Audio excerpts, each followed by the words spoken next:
chronique, bien écoutez, je vais vous présenter un recueil de nouvelles un petit peu particulières. C'est Souvenirs nomades de Joanne Paquet.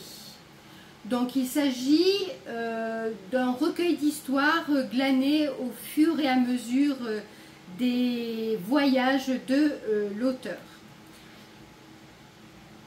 Au lieu de vous lire le synopsis, je vais vous lire plutôt l'avant-propos qui vous donnera peut-être un peu plus l'ambiance de l'ouvrage. Tout au long d'une existence humaine, les personnes de rencontre, les mille et un instants éphémères vécus accrochent des lambeaux de souvenirs aux aspérités de la mémoire, s'incrustent dans les rides du temps, puis, un beau jour, sans crier gare, remontent à la surface de la conscience et se mettent à briller tels des astres oubliés dans le ciel du présent. Les senteurs humées, les voix entendues, les sensations éprouvées sèment leurs graines dans le terreau de la vie et, après un long hivernage, se mettent à bourgeonner et à fleurir dans le jardin des mots. La série de récits qui suit enfile sur le collier du temps quelques perles de réminiscences glanées tout au long de mon existence.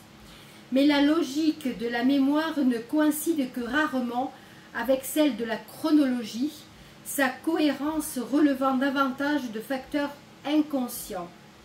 Pour autant, les faits rapportés sont authentiques, l'imagination suppliant parfois à ce que l'écran du quotidien masque et dérobe à la vue.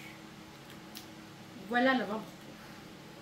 Donc l'auteur, Joanne Paquet, est un grand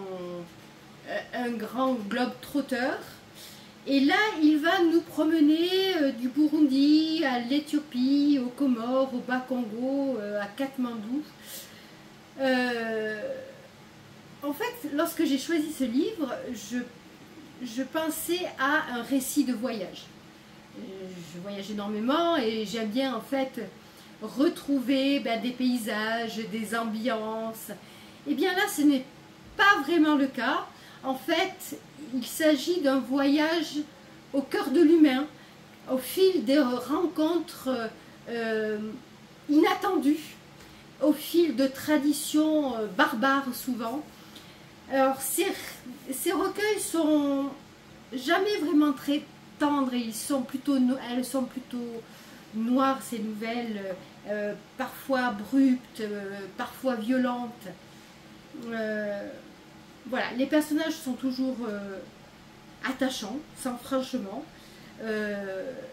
Parfois on s'insurge parce qu'on est attaché à eux. Hein. Par ailleurs, les nouvelles sont courtes, il y en a 20, donc sur, on va dire, 173 pages.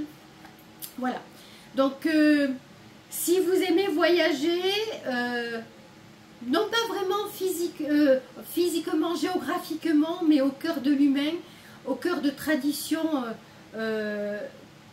inconnues et surprenantes, surtout n'hésitez pas, eh bien, plongez-vous dans Souvenirs nomades de Joanne Paquet.